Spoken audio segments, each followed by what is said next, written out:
My 18th birthday started with a $50 bill hitting my face and a chilling command: get out. He thought he was finally rid of me. He had no idea his entire life was about to explode, because my real father was waiting right outside the door. Hi everyone, I'm Athena Anderson, and what I'm about to tell you, it's the story of my 18th birthday.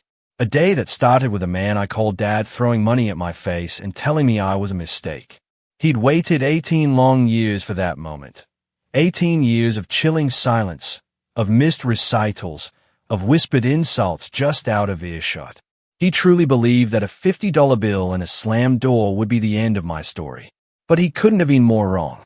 That day, it was just the beginning. To really understand what happened on my 18th birthday, we need to go back a decade, to when I was just 8 years old. That was the first time I felt it, the quiet, unsettling realization that I wasn't like the other kids in my family. It was spring, and the annual recital at Highlands Ranch Elementary. I'd spent 3 months, every single day, perfecting Für Elise on the piano. My small fingers knew every note, every turn, by heart. My mom, Linda, sat in the front row. Her phone was out, recording, and she wore her favorite blue dress, the one she saved for truly special occasions. But the seat beside her was empty. Richard had a last-minute meeting, Mom had told me, her voice a little too quick, when I asked where he was. Even at 8, I noticed. Richard never had last-minute meetings when Tyler, my little brother, had soccer games.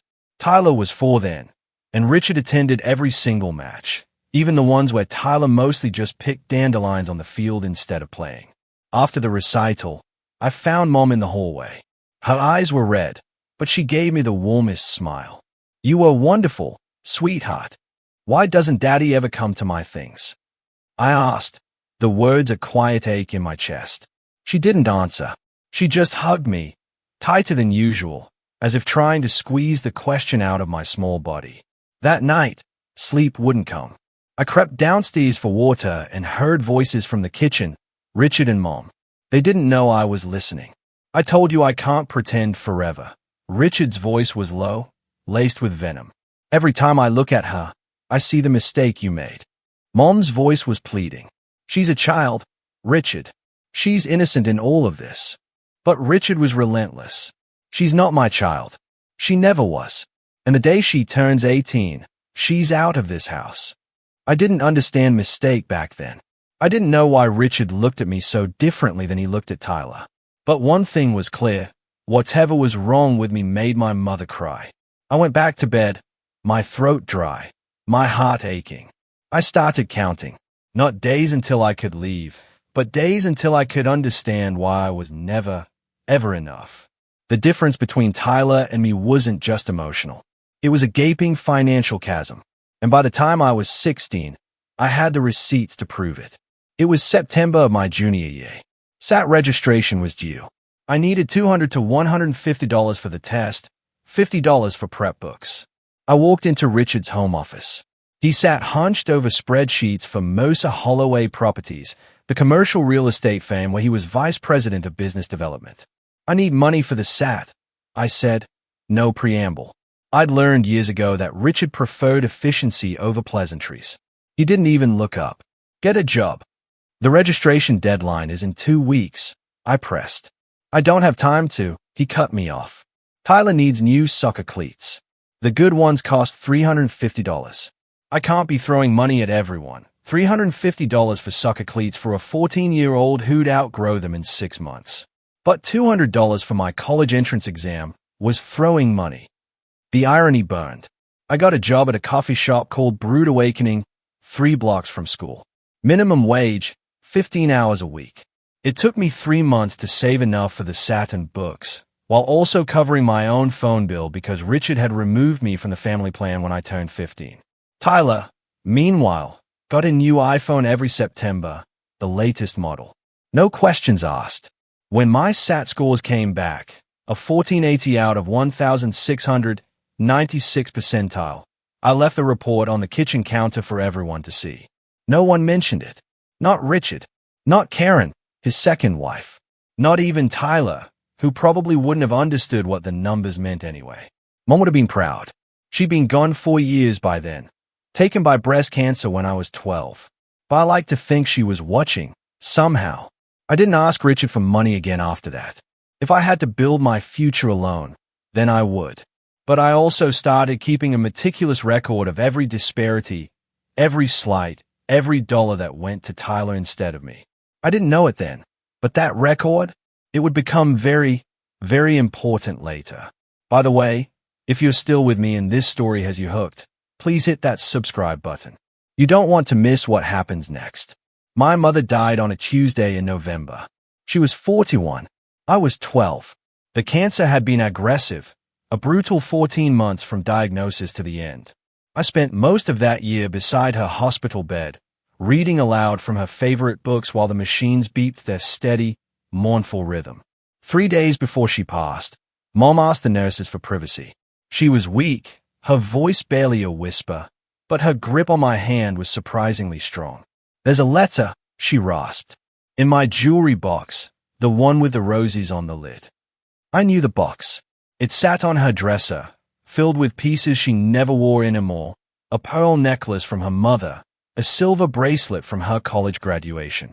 "Don't open it until you're 16, she continued. "Promise me, Athena." 16. Why 16? I asked, my voice cracking. "Because you'll be old enough to understand," she whispered, "and strong enough to handle it." I promised. I would have agreed to anything she asked. She died 3 days later, with me holding her hand and Richard standing in the doorway, pointedly checking his watch. 11 months after the funeral, Richard married Karen. She was a real estate agent he'd met at a company event. Blonde, polished, eager to play the role of Mrs. Mercer. Karen's first act as stepmother was to reorganize the house. Mom's clothes went to donation. Her books went to storage. Her jewelry box nearly went to the attic, but I grabbed it first. "That's mine," I said, clutching it to my chest. Karen looked at Richard. He just shrugged. "Let her keep it. It's just junk." I had the box in the back of my closet, behind winter coats I'd outgrown, and I waited. 4 long years. That's how long I kept my promise. I had no idea that one letter would change absolutely everything. On my 16th birthday, a Saturday morning, I finally opened that jewelry box. Karen had taken Tyler to a travel soccer tournament in Colorado Springs. Richard was at the golf course, Cherry Hills Country Club, where he spent most weekends pretending to be more important than he was. I sat on my bed, the rose-covered box in my lap, my hands trembling. I lifted the lid and found the envelope tucked beneath a strand of pearls. My name, Athena, was written on the front in Mom's familiar handwriting. The letter was 3 pages long, on her personal stationery, dated August 15th, 2019, 2 months before her diagnosis. I read it twice before the words truly sank in. "My darling Athena," it began. "If you're reading this, I'm gone, and you're old enough to know the truth. Richard is not your biological father. Before I married him, I had a brief relationship with a man named Marcus Holloway.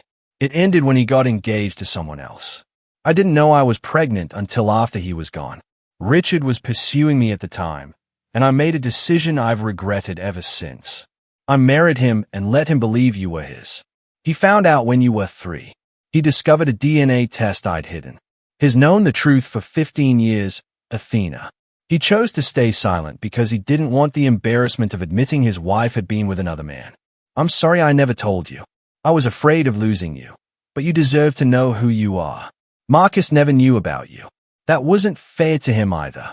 This letter has been notarized and filed with my attorney, Eleanor Vance, at Vance & Associates.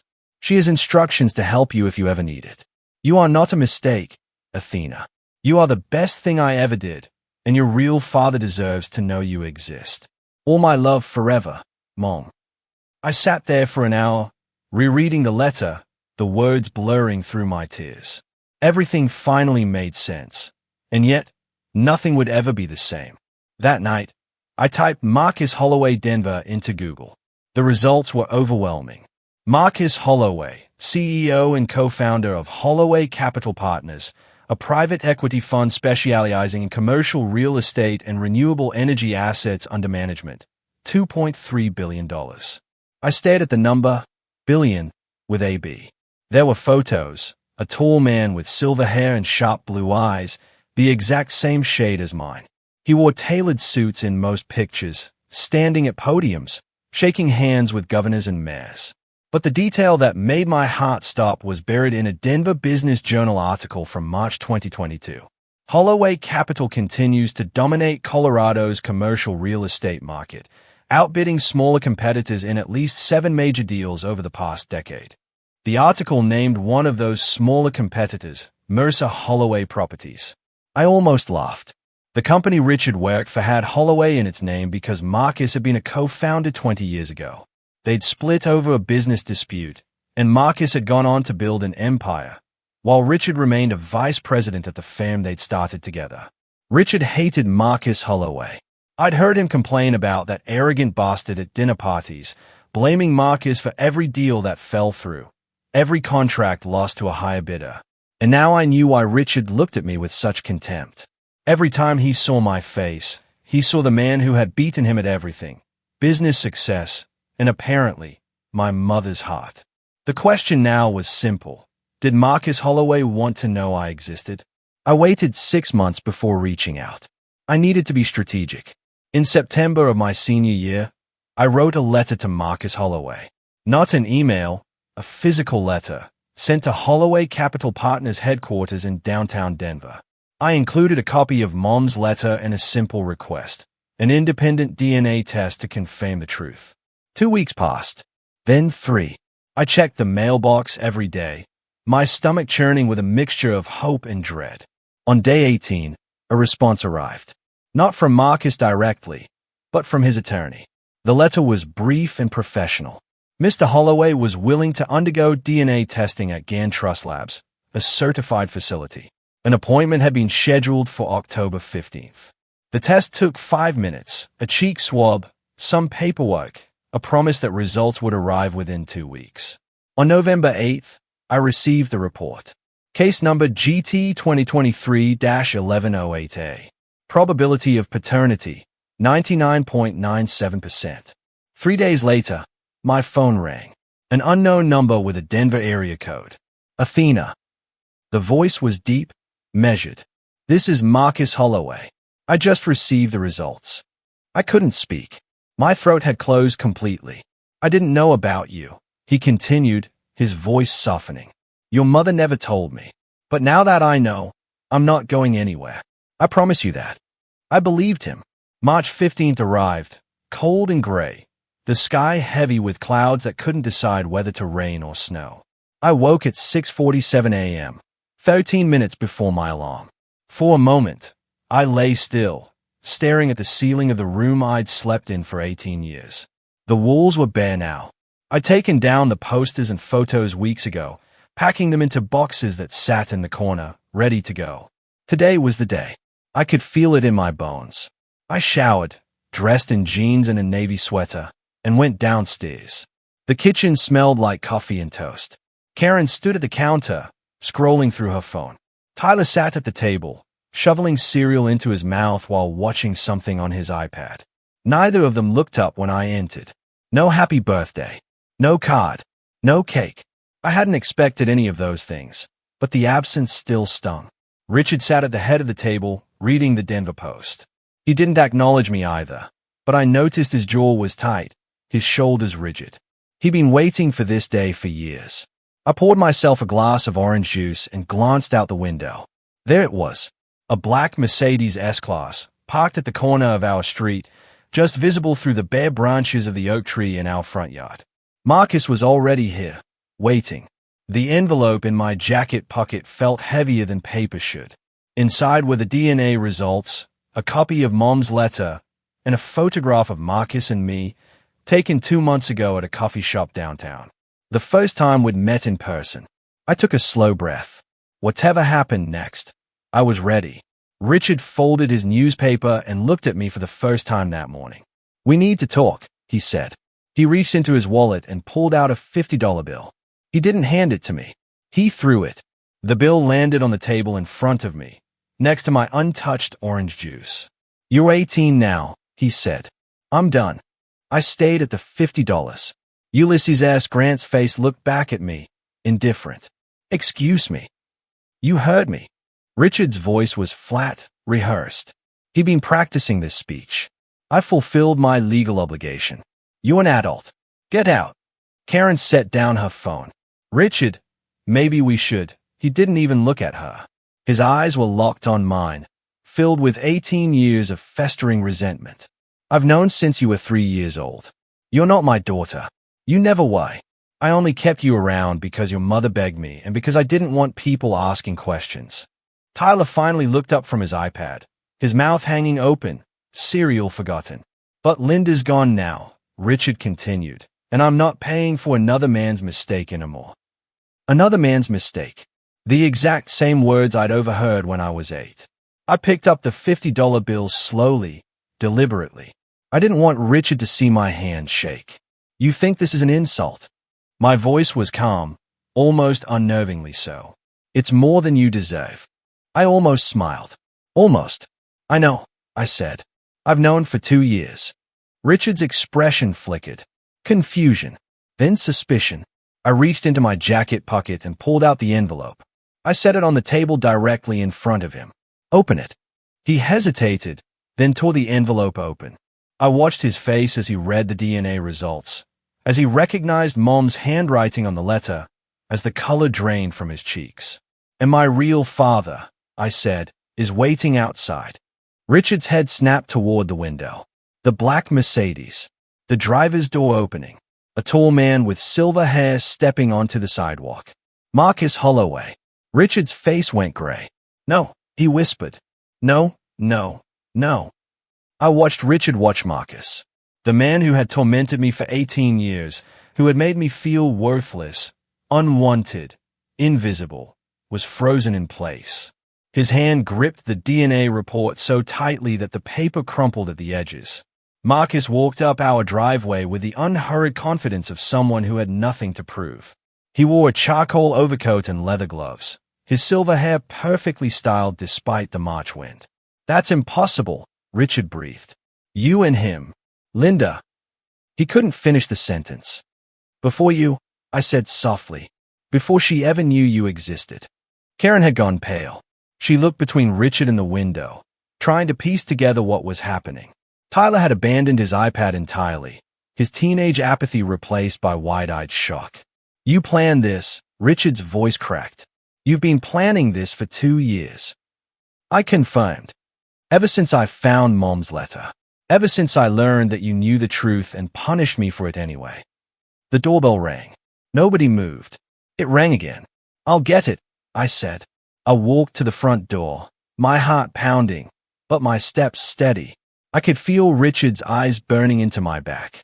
I could hear Karen whispering something frantic, probably trying to figure out how this would affect her social standing. I opened the door. Marcus Holloway stood on the porch, his blue eyes, my eyes, meeting mine. Ready? He asked. Ready. I turned back to look at Richard one last time. He was still standing at the kitchen table, the $50 bill forgotten on the floor. Goodbye, Richard. Marcus didn't wait for an invitation. He stepped past me into the foyer, his presence filling the space in a way Richard never could. Richard.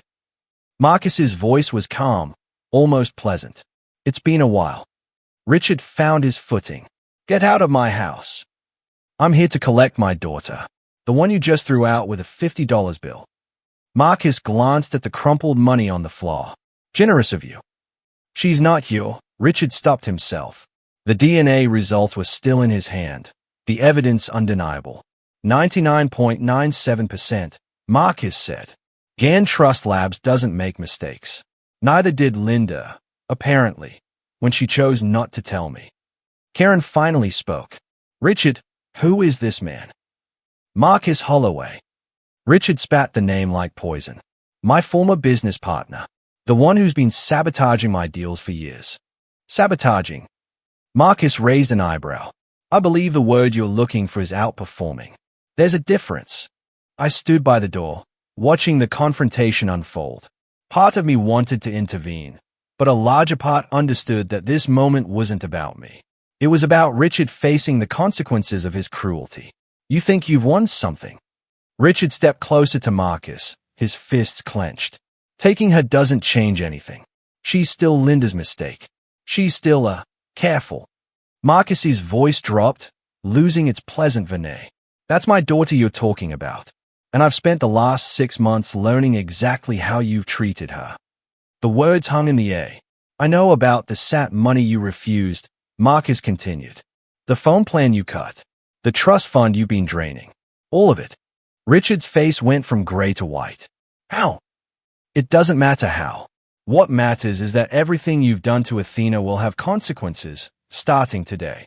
Marcus reached into his coat and produced a manila folder. He set it on the kitchen counter directly in front of Karen, who flinched as if it might bite her. Linda left Athena a trust fund, Marcus said. $180,000, to be managed by her legal guardian until she turned 18. He flipped open the folder. That guardian was you, Richard. Richard's jaw tightened. I had every right to access those funds. Raising a child is expensive. Is it? Marcus pulled out a spreadsheet, bank statements highlighted and annotated. According to these records, you withdrew $47,000 over the past 5 years for child-rearing expenses. He looked at me. Athena, did Richard pay for your SAT registration? No. Your phone bill?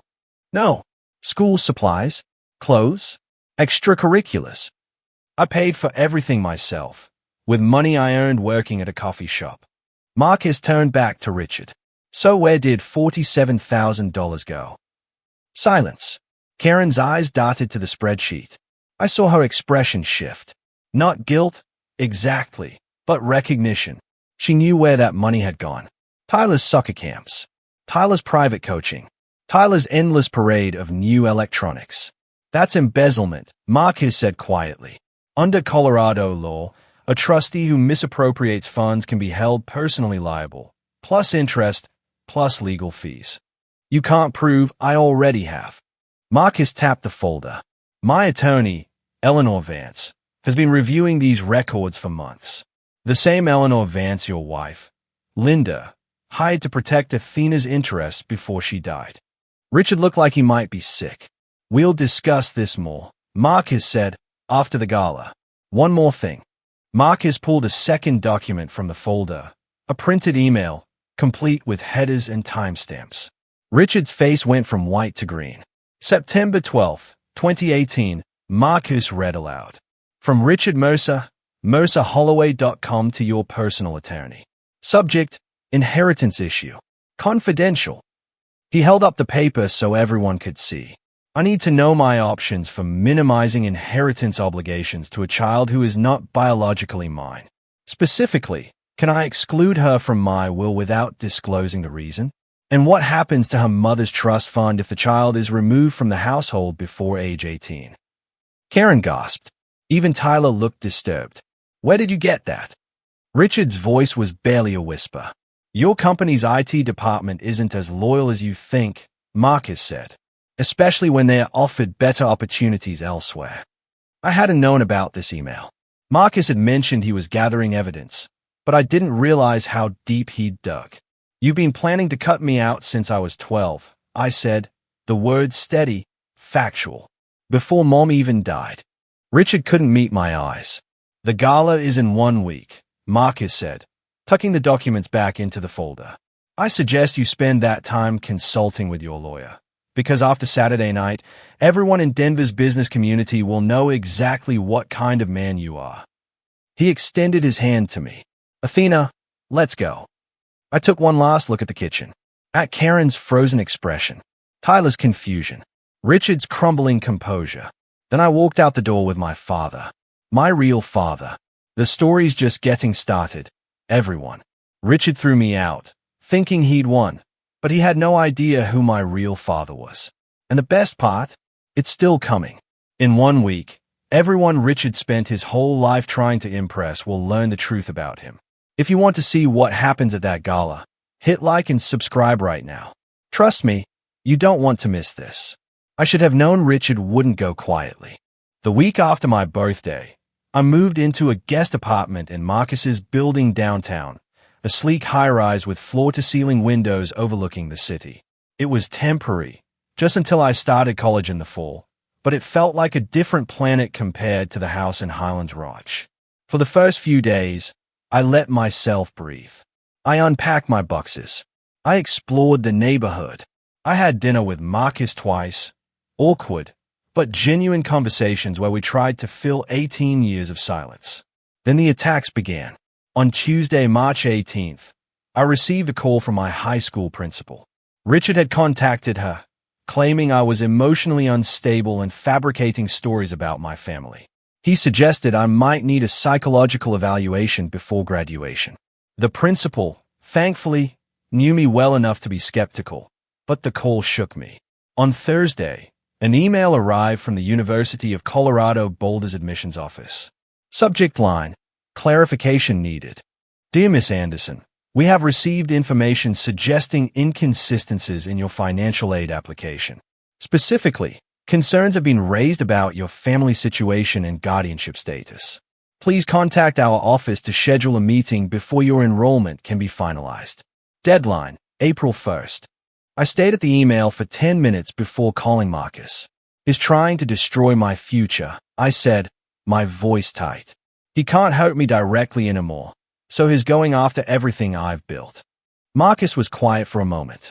Eleanor Vance will handle the university and the principal. Richard is digging his own grave. He just doesn't know it yet. What do you mean? I asked. The gala is Saturday. He'll be there to accept his award. And so will we. I didn't understand yet, but I would. Richard wasn't just going to lose. He was going to lose in front of everyone who mattered to him. The 15th annual Denver Chamber of Commerce Charity Gala was the social event of the spring season. I learned this from Marcus, who explained it over dinner on Friday night, the eve of the event. 400 guests, he said, cutting into a steak. Business leaders, investors, city officials, everyone who matters in Denver's commercial real estate world will be there. And Richard is being honored as Developer of the Year. Marcus's smile was thin. An award he's been campaigning for since 2019. It's the validation he's always wanted. Proof that he belongs among the city's elite. I pushed my salad around my plate. So, we're going to take that away from him. No. Marcus set down his knife and fork. We're going to let him take it away from himself. All we have to do is show up. The gala was being held at the Four Seasons Hotel downtown, in the Grand Ballroom. Black tie, champagne, a silent auction benefiting children's literacy programs. Marcus Holloway was the primary sponsor, having donated $500,000 to the cause. As lead sponsor, Marcus explained, I give the opening remarks. I have about 10 minutes on stage before they start handing out awards. What are you going to say? I asked. He reached across the table and squeezed my hand. The truth. That's all. Just the truth. I thought about Richard, probably at home right now, rehearsing his acceptance speech, practicing his humble smile in the mirror, imagining the applause, the handshakes, the photos that would appear in the Denver Business Journal. He had no idea what was coming. What should I wear? I asked. Marcus smiled. A real smile this time, warm and paternal. I had something delivered to your apartment this afternoon. Consider it a birthday gift. Saturday, March 22nd, 7:03 p.m. The navy blue gown fit perfectly. Floor-length silk with a modest neckline, elegant without being flashy. Marcus had chosen well. We arrived at the Four Seasons together, his hand steady on my elbow as we walked through the gilded lobby. Crystal chandeliers cast warm light across marble floors. Well-dressed couples mingled near the bar, their laughter echoing off high ceilings. I'd never been to anything like this.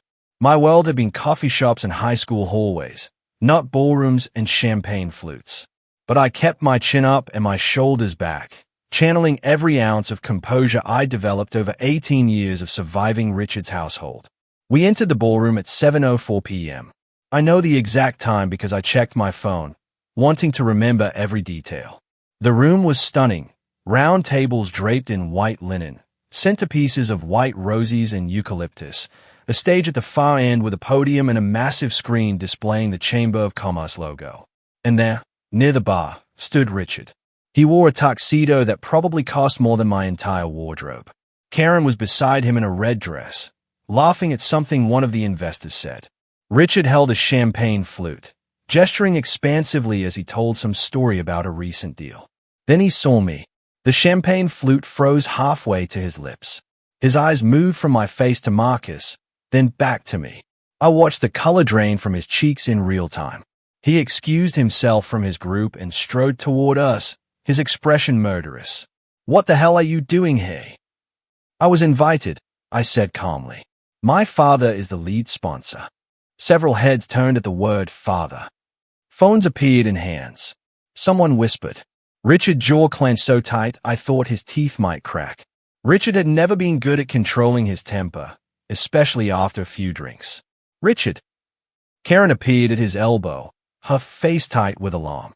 "Not here, please." He shook her off. "No, everyone needs to know what's happening here." He pointed at me, his finger trembling with rage. "This girl is not my daughter. She's the product of my late wife's affair, a bastard I was forced to raise for 18 years. Gasps, murmurs. I saw at least 3 phones rise, cameras pointed in our direction. "I gave her a roof over her head," Richard continued, his voice rising. "I fed her. I clothed her. And this is how she repays me, by showing up here with him." I didn't respond. I didn't need to. Richard was doing all the work himself. She's a liar and a manipulator, just like her mother was. Linda fooled me for years, and now her daughter is trying to do the same thing. Don't believe a word she says. The ballroom had gone quiet. Even the string quartet had stopped playing. I felt Marcus's hand on my shoulder, steady, reassuring. "Are you finished?" I asked Richard. His face was red now, veins visible at his temples. "I'm just getting started. You think you can ruin me? You're nothing. You've always been nothing." I looked at him, really looked at him, for what might be the last time. "I don't need to ruin you, Richard. You're doing that yourself." From the corner of my eye, I saw Marcus walking toward the stage. It was time. The MC, a silver-haired woman in a black sequin dress, tapped the microphone. "Ladies and gentlemen, if I could have your attention, please. It's time to begin our program. Please welcome our lead sponsor and keynote speaker, Mr. Marcus Holloway." Applause filled the ballroom. Marcus climbed the steps to the stage with the easy confidence of a man who had addressed thousands of audiences. He shook the MC's hand, adjusted the microphone, and smiled out at the crowd. "Thank you all for being here tonight," he began. "The Denver Chamber of Commerce Charity Gala has raised over $12 million for children's literacy programs over the past 15 years. That's something we should all be proud of." More applause. Richard had retreated to his table, his face still flushed, Karen whispering urgently in his ear.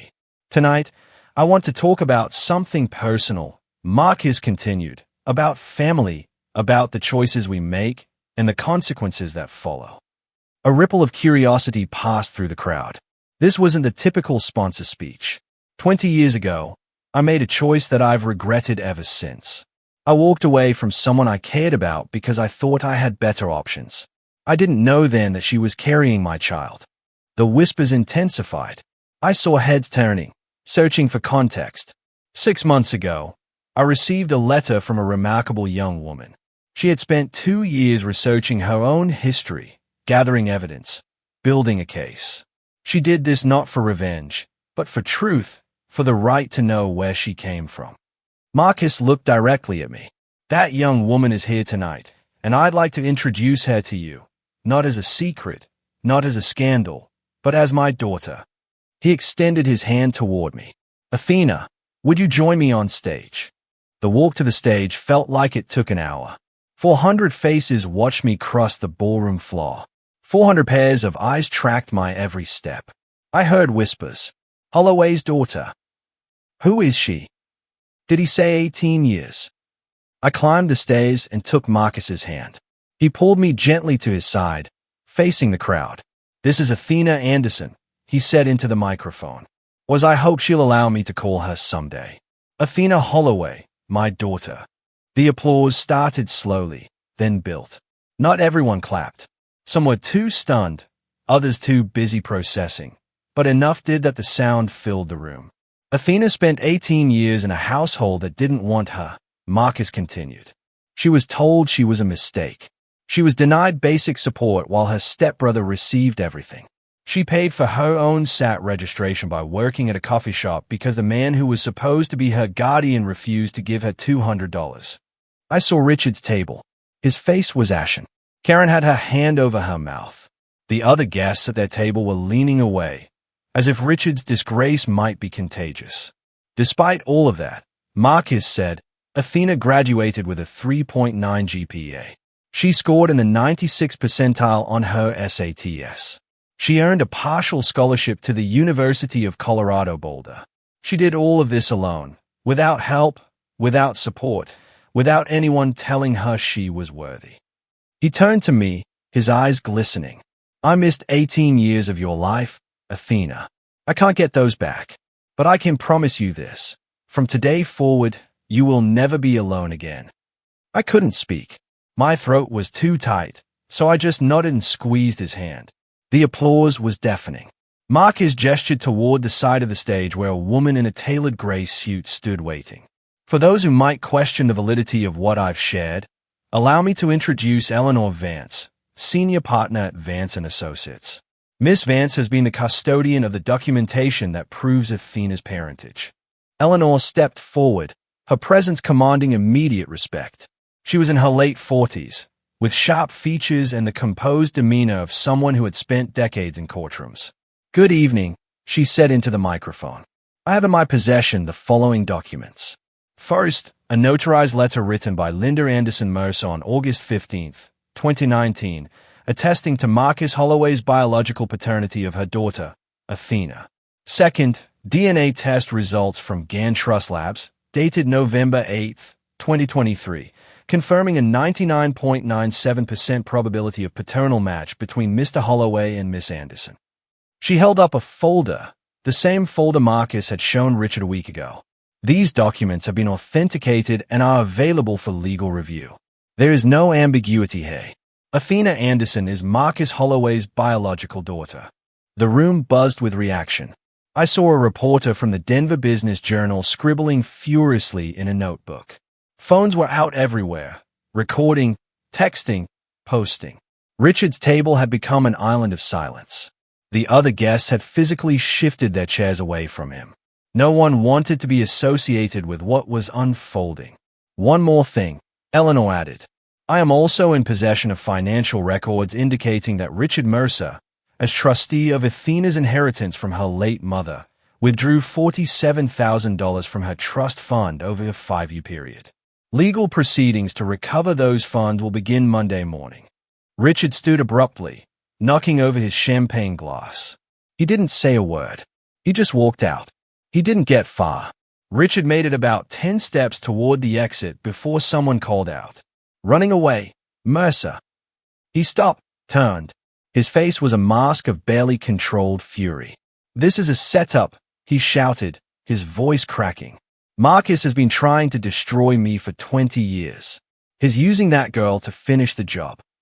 The crowd shifted uncomfortably. A few people looked at Marcus, then at me, then back at Richard. "The DNA test is fake," Richard continued, striding back toward the stage.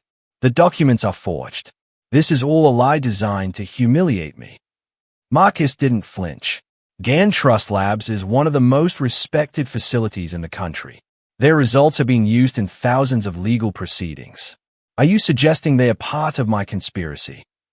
I'm suggesting you paid them off. And a letter from Linda, your own wife, is that forged, too? Richard's mouth opened, then closed. He had no answer. "You called my daughter a bastard in front of 50 witnesses," Marcus said, his voice dropping to something cold and dangerous. "You admitted publicly that you knew she wasn't your biological child and that you resented her for it. You did that before I said a single word." Murmurs of agreement rippled through the crowd.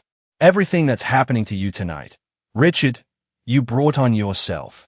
Someone in the crowd shouted, "What about the trust fund money?" Richard's face went pale. "That's a private matter."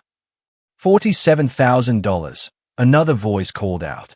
"From a child's inheritance. That's theft." The crowd was turning. I could feel it, the collective judgment shifting. the social tide pulling away from Richard and toward us. Karen appeared at his side, tugging his arm. "Richard, we need to leave now." This time he didn't argue. They fled through the side door, leaving their table empty. The Monday after the gala, Eleanor Vance filed suit in Denver County Court. Case number 2024 CV0892. Plaintiff, Athena Anderson. Defendant, Richard Mercer. The complaint was straightforward: breach of fiduciary duty, misappropriation of trust funds, and failure to properly manage assets held for a minor beneficiary. We were seeking full recovery of the $47,000 Richard had withdrawn, plus interest at 8% annually, plus attorney's fees. "The evidence is overwhelming," Eleanor told me during our meeting that afternoon. Her office was on the 17th floor of a downtown high-rise with views of the mountains to the west. Bank statements, withdrawal records, signed authorizations, all in Richard's name. "And we have your testimony about what you actually received. Nothing. What happens now?" "Richard has 30 days to respond. He can settle, or he can fight. But fighting means discovery. And discovery means we get access to all his financial records." She smiled slightly. "I don't think he wants that." I thought about the email Marcus had shown me, the one where Richard asked his lawyer about cutting me out of the will. If that email existed, what else was hidden in his files? "There's something else," Eleanor continued. "The university situation has been resolved. I spoke with the admissions office this morning. They reviewed the concerns Richard raised and found them baseless. Your enrollment is confirmed." Relief washed over me. "Thank you." "Don't thank me. Thank yourself. You built an impeccable record despite everything working against you." Richard's accusations only made him look petty and vindictive. I left Eleanor's office feeling lighter than I had in years. The legal process would take time, months probably, but the outcome was no longer in doubt. Richard had spent 18 years making me feel powerless. That was over now. Richard's lawyer called Eleanor on April 10th, 3 weeks after the lawsuit was filed. "They want to settle," Eleanor told me over the phone. "Full repayment of the $47,000, plus $8,500 in accrued interest, plus our legal fees, $12,000. They are also agreeing to transfer the remaining balance of your mother's trust fund immediately." I did the math in my head. That's over $200,000 total. $200,500, to be precise, she corrected. And they're not contesting anything. No discovery, no depositions, no trial. Why? Because Richard can't afford the scrutiny. The gala was a disaster for him, professionally and personally. His partners at Mercer Holloway have been distancing themselves ever since. A prolonged legal battle would only make things worse. The settlement was signed on April 15th, exactly 1 month after my 18th birthday. I didn't attend the signing. I didn't need to see Richard's face as he wrote the check. I didn't need his apology, which according to Eleanor, he didn't offer anyway.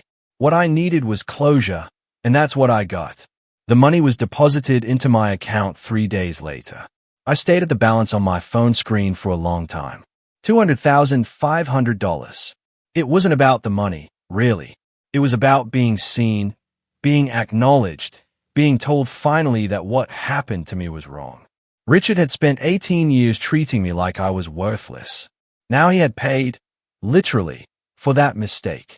Marcus took me to dinner the night the settlement money arrived.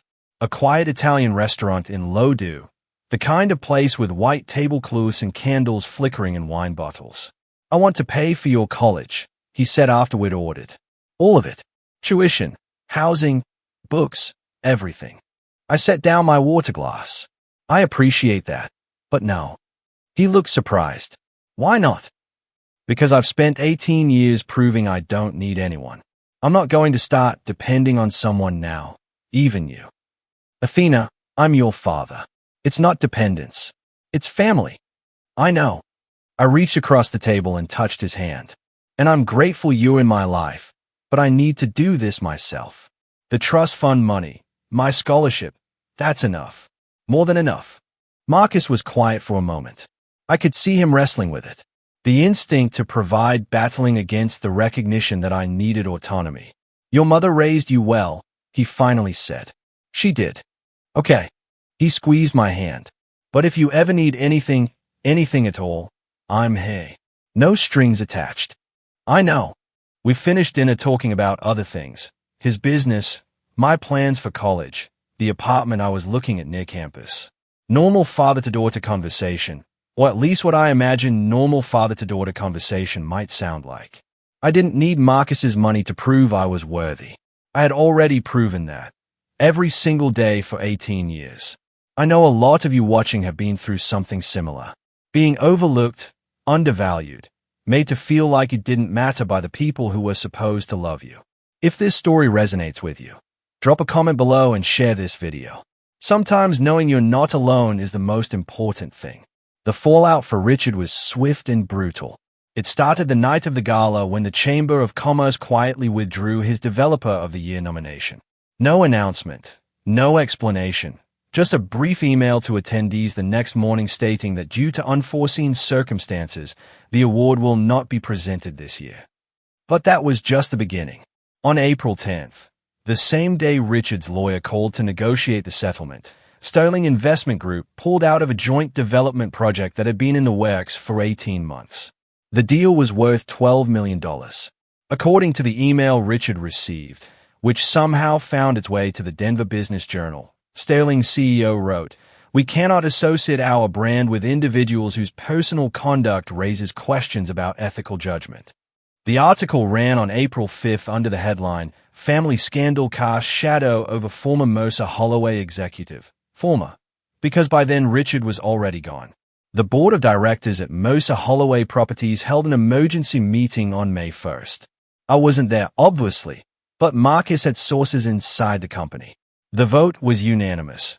Richard would resign effective immediately, with a modest severance package and a strict non-disclosure agreement.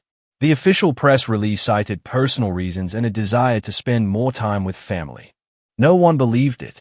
Within 2 months, Richard Mosa had lost his award, his biggest deal, and his career. The house in Highlands Ranch went on the market in June. Karen apparently decided that staying in a neighborhood where everyone knew their business was unbearable. I didn't feel joy at Richard's downfall. I didn't feel vindication or triumph. What I felt was something quieter, something like peace. For 18 years, Richard had held power over me. He had controlled where I lived, what I ate, whether I felt welcome in my own home. He had made me feel small and worthless and invisible. Now the world could see who he really was, and I was finally free. Karen and Tyler were collateral damage in Richard's implosion. I didn't plan it that way, but I couldn't pretend I hadn't anticipated it. Karen disappeared from social media within a week of the gala. Her Instagram, where she'd posted carefully curated photos of her perfect family, went private, then vanished entirely.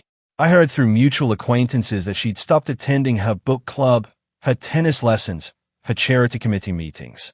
I didn't feel sorry for her. She had watched Richard treat me like garbage for 6 years and never said a word. Her silence made her complicit.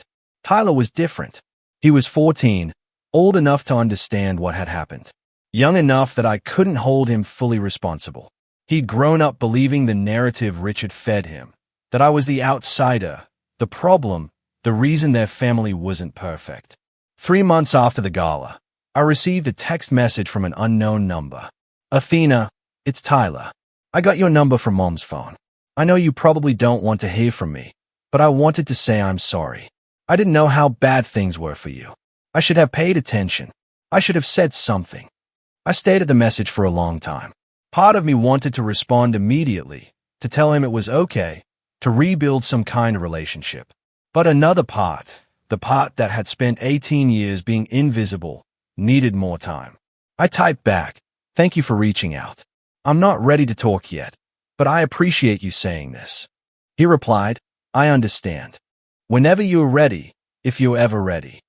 I saved his number, but didn't add him to my contacts. Maybe someday, but not today. In August, I moved to Boulder. My apartment was small, a 1-bedroom unit in a complex near campus with a view of the Flatirons from the kitchen window. I furnished it with second-hand find from thrift stores and Facebook Marketplace. A blue couch, a wooden desk, a bed frame that squeaked when I rolled over at night. It was perfect. The trust fund money sat in a savings account, earning modest interest. I used it for tuition and rent, careful to budget so it would last all 4 years. My scholarship covered the rest. I didn't touch a penny of Marcus's money. I didn't need to. Classes started the last week of August. I enrolled as a business major with a minor in communications. My professors were demanding, my course load heavy, but I thrived in ways I never had in high school. For the first time in my life, I was surrounded by people who didn't know my history, who judged me only by what I showed them. I got a part-time job at a small real estate firm downtown. Not Marcus's company, not anything connected to Richard, just a local agency that needed someone to answer phones and organize files. The pay was modest, but the experience was invaluable. Marcus visited once a month, always on a Sunday. We'd have brunch at a cafe on Pearl Street, talking about classes and work and the slow process of getting to know each other. He never pushed. He never tried to buy my affection. He just showed up consistently, the way a father should. By October, I'd made friends. By November, I'd started dating a guy from my economics class, Jake, a Colorado native with an easy laugh and zero knowledge of my complicated past. I didn't tell him about Richard or the gala or the lawsuit. Not yet. That story belonged to my past, and I was building something new. For the first time in 18 years, I woke up every morning without dread. I woke up with hope. 6 months after the gala, Richard sent me an email. I almost deleted it without reading. His name in my inbox felt like a violation, a reminder of everything I'd worked to leave behind. But curiosity won out. Athena, I know I have no right to contact you, but I've had time to think about what happened, and I realize I owe you an explanation. Maybe even an apology. I'd like to talk, if you're willing. Richard. No, D. No, sincerely. No acknowledgement of the specific harm he'd caused. Just a vague gesture toward reconciliation, as if 18 years of cruelty could be erased with a single email. I didn't respond directly. Instead, I called Eleanor Vance. I want to send him a message through your office, I said. Something official, something final. She understood immediately. The letter was sent 3 days later on Vance & Associates letterhead. Mr. Moser, Ms. Anderson has received your communication dated September 22nd. She has asked me to convey the following response. You had 18 years to treat me with basic human decency. You chose not to. You knew the truth about my parentage and used it as justification for neglect and emotional abuse. You stole from my inheritance. You attempted to sabotage my education and my future. I am not interested in your explanations or your apologies. I do not wish to have any further contact with you. This is not revenge. This is a boundary. Please do not attempt to reach me again. Athena Anderson. Richard never responded. I don't know if he was angry, hurt, or relieved. I didn't care. Some people deserve second chances. Richard wasn't one of them. Forgiveness doesn't mean letting someone back into your life to hurt you again. Sometimes forgiveness just means letting go and walking away. Building a relationship with Marcus was like learning a new language. We had the basics, shared DNA, shared features, a shared desire to connect. But the fluency would take years. Our monthly brunches became a ritual. He'd drive down from Denver on Sunday mornings, always arriving at exactly 10 a.m. We'd order the same things, avocado toast for me, eggs Benedict for him, and talk about everything and nothing. Some days were easy. We'd discuss his latest business deal or my upcoming exams, laughing at bad jokes and discovering shared interests. He loved jazz. So did I. He hated cilantro. So did I. Small things, but they added up. Other days were harder. There were silences that stretched too long. Questions that had no good answers. How do you summarize 18 years of absence? How do you grieve a relationship that never existed? I'm not trying to replace the time we lost, Marcus told me once, stirring his coffee. I know that's impossible. I just want to be here for whatever comes next. That's enough, I said. And I meant it. On my 19th birthday, Marcus drove to Boulder with a small cake and a card. No extravagant gifts, no grand gestures, just the two of us in my tiny apartment, eating chocolate cake and watching the sunset paint the Flatirons pink and gold. Happy birthday, Athena, he said. Thanks, Dad. It was the first time I'd called him that. His eyes glistened, but he didn't make a big deal of it. Neither did I. Some things don't need words. Looking back, I sometimes wonder what would have happened if I'd never found that letter. If I'd never reached out to Marcus. If I'd just accepted Richard's $50 and disappeared into the world, another forgotten child of a broken home. But I did find the letter. I did reach out. And everything changed. Here's what I learned from 18 years of being invisible. First, your worth is not determined by how others treat you. Richard saw me as a mistake, a burden, a reminder of his wife's betrayal. But his perception was never my reality. I was always more than what he saw. Second, boundaries are not selfish. They are essential. Cutting Richard out of my life wasn't revenge. It was self-preservation. I don't owe anyone access to my peace. Third, family is not just blood. It's the people who show up for you, who choose you, who love you without conditions. Marcus and I share DNA. But what makes him my father is the effort he puts in every single day. I'm a sophomore now, studying business and dreaming of starting my own real estate company someday. Not to compete with Richard or Marcus, just to prove to myself that I can build something from nothing. Because that's what I've always done. If you're watching this and you've ever felt overlooked, undervalued, or invisible, I see you. Your story isn't over. The people who dismissed you don't get to write your ending. You do. Thank you for staying until the end of my story. Now, I want to ask you, if you were me, would you have responded to Richard's email? Comment yes if you would have given him a chance, or no if you agree with my decision. And please subscribe and hit the notification bell so you don't miss the next story. I'll see you in the next one. Take care of yourselves.